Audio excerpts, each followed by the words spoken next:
warahmatullahi wabarakatuh. Perkenalkan, nama saya Indah Fiorella dengan NIM 21-2020-046. Di sini saya dan teman-teman saya akan mempresentasikan 3 materi makalah. Yang pertama ada kepuasan kerja, kedua ada perilaku konsumen, ketiga ada stres kerja. Sebelumnya yang kami hormati Ibu Anggreni Hustia, Sarjana Ekonomi Magister Manajemen selaku dosen pengampu mata kuliah Psikologi Industri. Baiklah, sebelum saya dan teman-teman saya menjelaskan materi, saya akan terlebih dahulu memperkenalkan satu persatu anggota tim saya. Yang pertama ada Sendia Handini, kedua ada Indah Fiorella, itu saya sendiri, ketiga ada Siska Unendari, keempat ada Felza Marenta, kelima ada Iqbal Anugrah, keenam ada Kis Hosul Haki, ketujuh ada Sela Soleha, kedelapan ada Jelita Indah Permata, dan terakhir Sinta Aprilia. Baiklah, langsung saja ke materi yang pertama, yaitu kepuasan kerja. Terdapat berbagai macam pengertian kepuasan kerja. Istilah kepuasan merujuk pada sikap seorang individu terhadap pekerjaannya. Kepuasan kerja biasanya dideskripsikan sebagai perasaan positif terhadap pekerjaan yang merupakan hasil evaluasi dari setiap karakteristik pekerjaan. Kemudian ada faktor yang mempengaruhi kepuasan kerja. Yang pertama ada faktor individu. Faktor ini biasanya meliputi kesehatan, kecerdasan atau IQ, latar belakang pendidikan, emosi, sikap kerja, pola pikir, dan kepribadian. Kedua, ada faktor intrinsik pekerjaan. Faktor ini biasanya meliputi atribut yang diharuskan seorang pegawai miliki, seperti skill khusus, tingkat kesulitan pekerjaan, kebanggaan atas suatu pekerjaan. Ketiga, ada gaji dan fasilitas. Nah, faktor ini juga sangat berpengaruh terhadap kepuasan kerja. Karena apabila seorang pegawai tidak mendapatkan gaji atau fasilitas yang sesuai dengan pekerjaannya, maka pegawai tersebut merasa tidak puas terhadap pekerjaan sehingga timbulnya dampak kepuasan kerja. Kemudian ada pengawasan. Pengawasan atau survei sangat berpengaruh terhadap tingkat kepuasan kerja seorang pegawai. Kemudian ada rekan kerja dan sosial. Hubungan rekan kerja dan sosial di lingkungan pekerjaan juga sangat berpengaruh terhadap kepuasan kerja, karena seringkali kualitas hubungan seorang rekan kerja dan karyawan sering tidak bagus, maka karyawan tersebut merasa tidak nyaman terhadap pekerjaan tersebut sehingga berdampak terhadap kepuasan kerja pegawai tersebut. Kemudian ada kondisi kerja. Faktor ini meliputi situasi dan kondisi kerja seperti ventilasi, kantin, tempat parkir, dan lain-lain. Baiklah, penjelasan selanjutnya akan dijelaskan oleh teman saya. Terima kasih. Perkenalkan, nama saya Sendia Handini, NIM 21-2020-045. Baik, saya di sini akan melanjutkan penjelasan dari teman saya tadi, yaitu cara karyawan mengungkapkan ketidakpuasan kerja. Berikut ini adalah contoh respon yang biasa diungkapkan karyawan jika mereka merasa tidak puas menurut Stephen Robin. Yang pertama yaitu exit. Exit merupakan perilaku yang mengarah untuk meninggalkan organisasi, mencangkup pencarian suatu posisi baru maupun meminta berhenti. Yang kedua, suara atau voice. Dengan aktif dan konstruktif mencoba memperbaiki kondisi, mencangkup saran perbaikan, membahas problem-problem dengan atasan, dan beberapa bentuk kegiatan serikat buruh.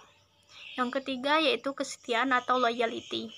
Pasif tetapi optimis, menunggu membaiknya kondisi, mencangkup berbicara, membela organisasi, menghadapi kritik luar, dan mempercayai organisasi dan manajemennya untuk melakukan hal yang tepat. Yang keempat, pengabaian atau neglect. Secara pasif membiarkan kondisi memburuk, termasuk kemarkiran atau datang terlambat secara kronis. Upaya yang dikurangi dan tingkat kekeliruan yang meningkat. Aspek-aspek kepuasan kerja. Yang pertama, kerja yang secara mental menantang. Kebanyakan karyawan menyukai pekerjaan-pekerjaan yang memberi mereka kesempatan untuk menggunakan keterampilan dan kemampuan mereka dan menawarkan tugas, kebebasan, dan umpan balik mengenai betapa baik mereka mengerjakan. Yang kedua, ganjaran yang pantas. Para karyawan menginginkan sistem upah dan kebijakan promosi yang mereka persepsikan sebagai adil dan segaris dengan pengharapan mereka. Yang ketiga, kondisi kerja yang mendukung. Karyawan peduli akan lingkungan kerja baik untuk kenyamanan pribadi maupun untuk memudahkan mengerjakan tugas. Yang keempat, rekan kerja yang mendukung. Orang-orang mendapatkan lebih daripada sekedar uang atau prestasi yang berwujud dari dalam kerja. Kesesuaian kepribadian dengan pekerjaan. Pada hakikatnya, orang yang tipe kepribadiannya kongruen atau sama dan sebangun dengan pekerjaan yang mereka pilih seharusnya mendapatkan bahwa mereka mempunyai bakat dan kemampuan yang tepat untuk memenuhi pekerjaan mereka.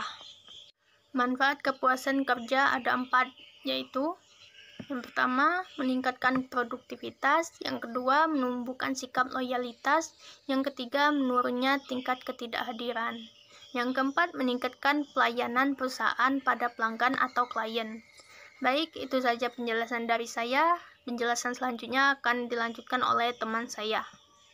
Terima kasih. Perkenalkan, nama saya Pelza Marenta dengan NIM 21-202057. Di sini saya akan melanjutkan penjelasan dari teman saya. Profil kepuasan kerja. Profil kepuasan kerja ada 7, yaitu 1. Selalu datang tepat waktu. 2. Senang dalam melaksanakan pekerjaan. 3. Tidak mengeluh terhadap tugas dan pekerjaan. 4. Selalu semangat dalam bekerja. 5. Betah berada di tempat kerja. 6. Mempunyai hubungan harmonis dengan pegawai lain dan atasan. 7. Selalu belajar untuk lebih baik sehubungan dengan pekerjaan yang dikerjakan. Cara mengukur kepuasan kerja. Ada beberapa cara untuk mengukur kepuasan kerja. Di antaranya akan dijelaskan sebagai berikut. 1. Pengukuran kepuasan kerja dengan skala Job Desperation Index. Cara penggunanya adalah dengan mengajukan pertanyaan-pertanyaan pada karyawan mengenai pekerjaan. Setiap pertanyaan yang diajukan harus dijawab oleh karyawan dengan jawaban iya, tidak, atau ragu-ragu. 2. Pengukuran kepuasan kerja dengan Minnesota Satisfaction Questionnaire. Skala ini berisi tanggapan yang mengharuskan karyawan untuk memilih salah satu dari alternatif jawaban. Sangat tidak puas, netral, puas, dan sangat puas terhadap pertanyaan yang diajukan. Berdasarkan jawaban-jawaban tersebut dapat diketahui tingkat kepuasan kerja karyawan. 3. Pengukuran kepuasan kerja dengan berdasarkan ekspresi wajah. Pada pengukuran metode ini, responden diharuskan memilih salah satu gambar wajah orang, mulai dari wajah yang sangat gembira, netral, cemberut, dan sangat cemberut. Dampak dari ketidakpuasan kerja. Terdapat 3 dampak, yaitu 1. Dampak terhadap produktivitas. Awal mulanya orang berpendapat bahwa produktivitas dapat dinaikkan dengan menaikkan kepuasan kerja. Hasil penelitian tidak mendukung penelitian ini. Hubungan antara produktivitas dan kepuasan kerja sangat kecil. 2. Dampak terhadap ketidakhadiran dan keluarnya tenaga kerja. Foster dan Stultz berkesimpulan bahwa ketidakhadiran dan berhenti kerja merupakan jenis jawaban yang secara kuantitatif berbeda. Ketidakhadiran lebih spontan sifatnya dan dengan demikian kurang mungkin mencerminkan ketidakpuasan kerja. 3. Dampak terhadap kesehatan. Beberapa bukti tentang adanya hubungan antara kepuasan kerja dengan kesehatan fisik dan mental. Dari kajian longitudinal disimpulkan bahwa ukuran-ukuran dari kepuasan kerja merupakan peramal yang baik bagi panjang umur atau rentan kehidupan. Baiklah, saya Siska dari NIM 21-2020-047 akan menjelaskan tentang perilaku konsumen. Apa sih perilaku konsumen itu? Perilaku konsumen merupakan proses yang akan dilalui oleh seseorang dalam melakukan kegiatan seperti mencari, membeli, mengevaluasi untuk dikonsumsi memenuhi kebutuhannya. Hal ini disebabkan oleh banyaknya variabel-variabel yang mempengaruhinya, dan variabel-variabel tersebut cenderung saling berinteraksi. Meskipun demikian, apabila hal tersebut dapat dilakukan, maka suatu perusahaan menghasilkan barang maupun jasa akan meraih keuntungan yang jauh lebih besar daripada perusahaan pesaingnya. Karena dengan memahami perilaku konsumen, maka perusahaan tersebut dapat memberikan kepuasan secara lebih baik kepada konsumennya. Apakah penting perilaku konsumen? Perilaku konsumen tidak hanya penting untuk menarik pelanggan baru, tetapi juga sangat penting untuk mempertahankan pelanggan yang sudah ada. Jika pelanggan senang dengan produk tersebut, dia akan mengulangi pembelian tersebut. Oleh karena itu, memasarkan produk harus dilakukan sedemikian rupa, sehingga meyakinkan konsumen untuk membeli produk tersebut berulang kali. Jadi sangat jelas bahwa menciptakan pelanggan dan mempertahankan mereka sangat penting. Ini dapat dilakukan hanya dengan memahami dan mempertahankan perilaku pembeli konsumen. Terima kasih. Nama saya Kisah Sulhaki, NIM 2120-2150. Baiklah, saya akan melanjutkan penjelasan dari teman saya tadi. Faktor yang mempengaruhi perilaku konsumen. Faktor pribadi. Faktor pribadi merupakan minat dan pendapat seorang sebagai konsumen. Faktor ini juga dipengaruhi oleh demografi. Faktor psikologis. Faktor psikologis merupakan respon dan sikap individu terhadap campaign pemasaranmu, kebutuhan pribadi sebagai seorang konsumen. Faktor budaya. Faktor ini menunjukkan bahwa minat pelanggan dibentuk oleh beberapa hal seperti nilai-nilai dan ideologi komunitas, mereka kepercayaan komunitas, kebutuhan keluarga, dan komunitas kelas sosial. Faktor sosial. Faktor ini meliputi pengaruh lingkungan, pengaruh media sosial, kelas sosial, pendapatan.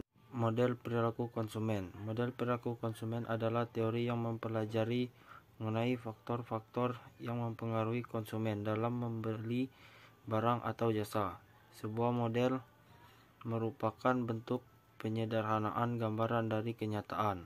Model perilaku konsumen dapat juga diartikan sebagai kerangka kerja atau sesuatu yang diyakini konsumen dalam mengambil sebuah keputusan dalam membeli. Assalamualaikum warahmatullahi wabarakatuh. Nama Iqbal Anugrah, NIM 2120202148. Baiklah, saya akan menjelaskan penjelasan dari teman-teman saya tadi. Model perilaku konsumen terhadap keputusan pembelian. Dalam perkembangan konsep pemasaran, waktu akhir konsumen ditempatkan sebagai titik utama perhatian dari para konsumen atau organisasi. Para praktisi maupun akademis berusaha mengkaji aspek-aspek konsumen dalam rangka mengembangkan marketing perusahaan. Ada dua alasan mengapa konsumen mempunyai pengaruh terhadap keputusan pembelian. 1. Konsumen sebagai titik pusat perhatian pemasaran. Untuk mengetahui keinginan kebutuhan konsumen secara individu, seperti kelompok, referensi, keluarga, motivasi. Belajar perlu dianalisis untuk mengetahui faktor mana saja yang dapat mempengaruhi konsumen untuk membeli suatu. 2. Perilaku konsumen melakukan pembelian berdasarkan alasan-alasan tertentu, baik secara langsung ataupun tidak langsung. Konsumen memang berpengaruh dan mempunyai dampak yang sangat tinggi bagi penjual serta proses pembelian. Adapun secara tidak langsung seperti online shop dan lain-lain.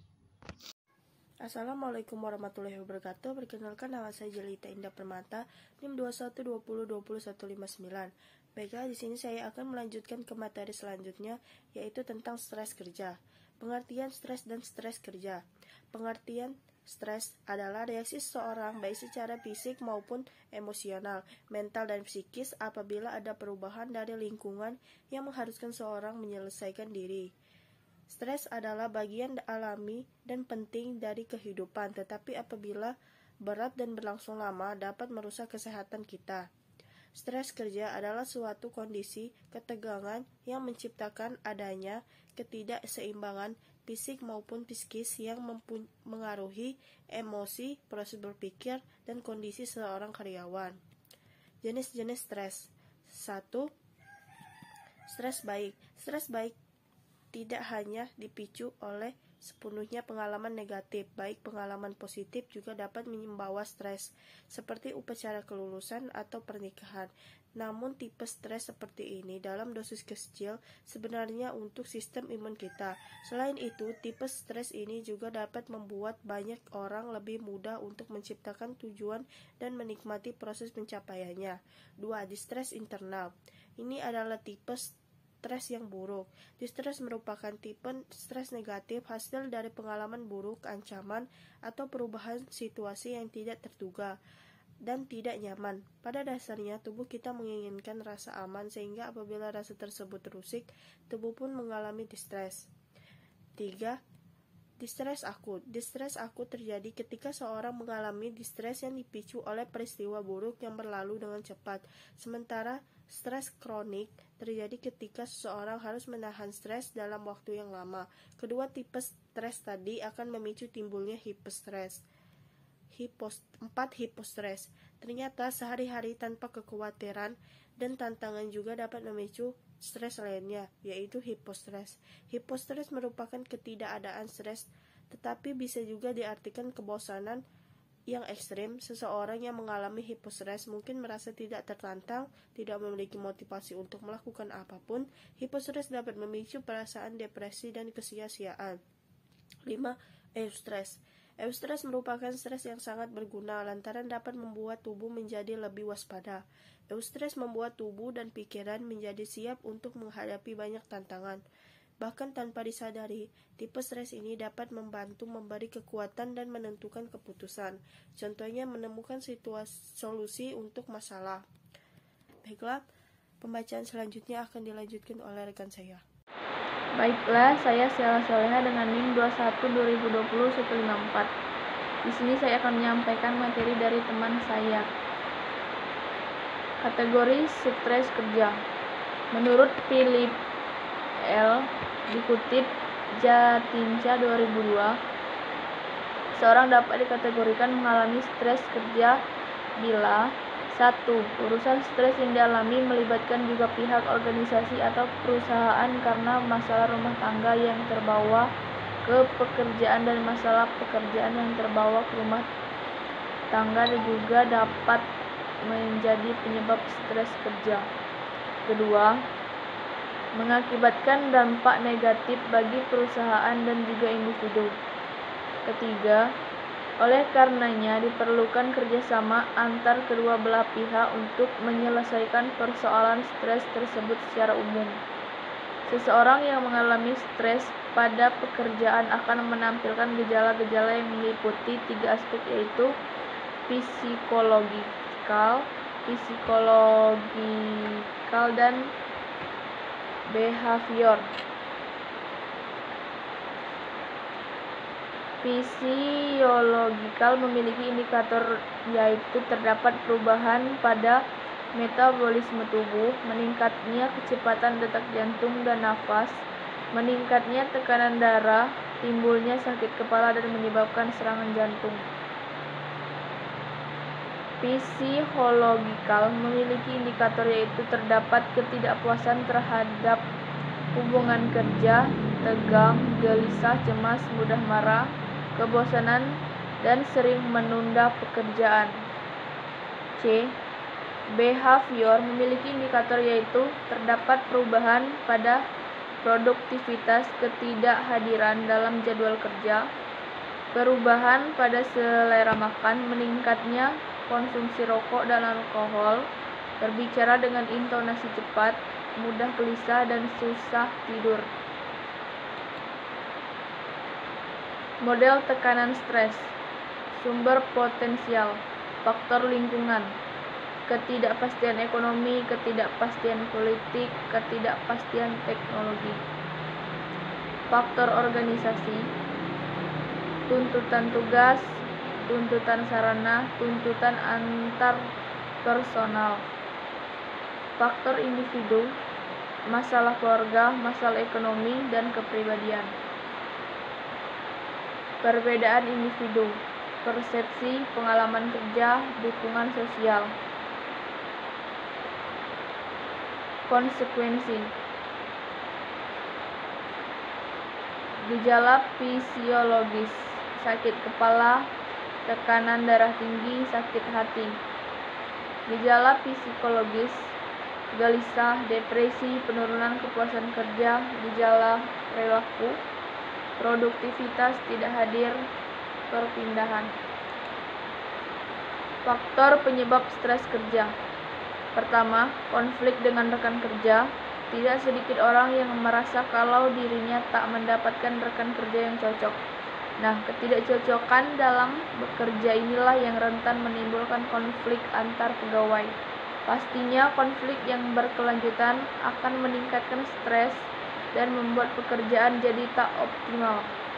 Solusinya, cobalah untuk tak membawa sentimen pribadi dalam menjalani aktivitas kerja di kantor.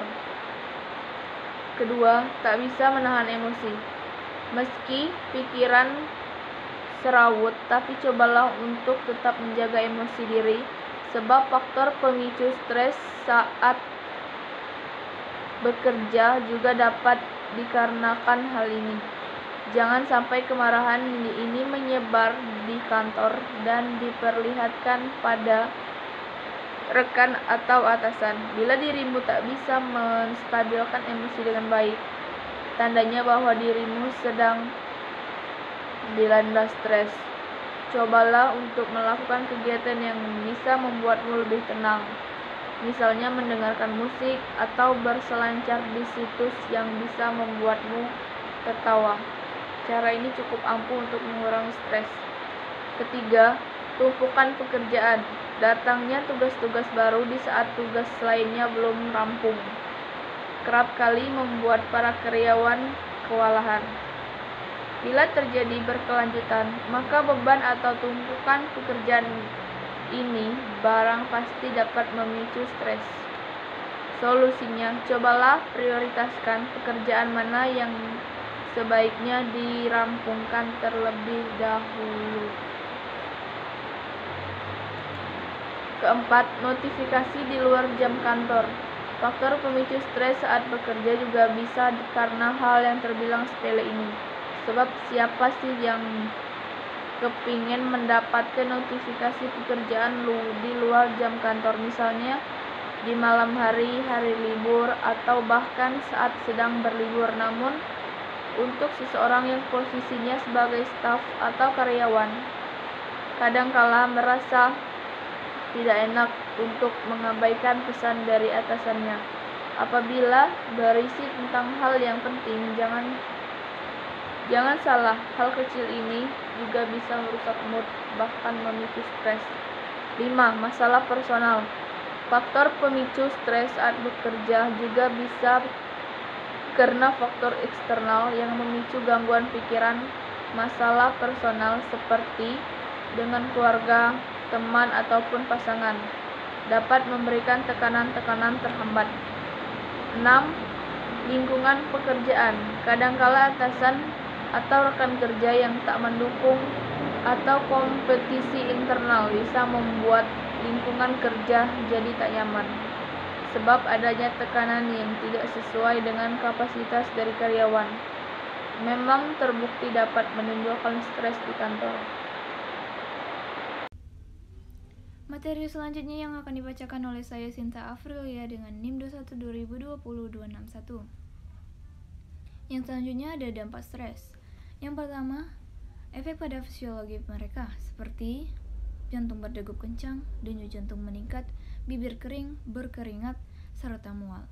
Dan kedua, ada efek pada psikologis mereka, di mana mereka merasa tegang, cemas, tidak bisa berkonsentrasi, ingin pergi ke kamar mandi, ingin meninggalkan situasi stres perusahaan. Konsekuensi yang timbul dan bersifat tidak langsung adalah meningkatnya tingkat absensi, menurunnya tingkat produktivitas, dan secara psikologis dapat menurunkan komitmen organisasi, memicu perasaan teralienasi hingga turnover. Dan selanjutnya ada manajemen stres. Manajemen stres adalah teknik, cara, atau strategi yang dilakukan untuk mengurangi efek negatif stres terhadap kesehatan badan dan pikiran. Berkeley Wellbeing Institute menyebutkan Ada beberapa teknik yang bisa dilakukan untuk mengurangi dampak stres ke dirimu.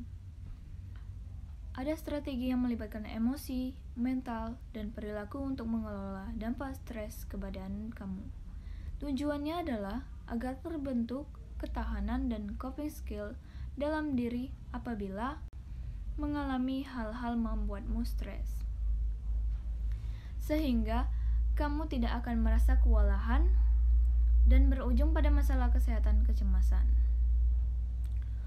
Berikut adalah hal-hal dari manajemen stres yang bisa kamu lakukan untuk mengelola dan mengurangi dampak stres terhadap well-being kamu. 1. Tidur. 2. Olahraga. 3. Pola makan. Dan 4. Terakhir, hindari kafein. Baiklah, itu saja presentasi dari kelompok kami. Terima kasih telah menyaksikan video presentasi kami. Semoga materi yang kami sampaikan bisa bermanfaat untuk kita semua. Lebih dan kurang kami mohon maaf. Saya akhiri, wabillahi taufiq wal hidayah. Wassalamualaikum warahmatullahi wabarakatuh.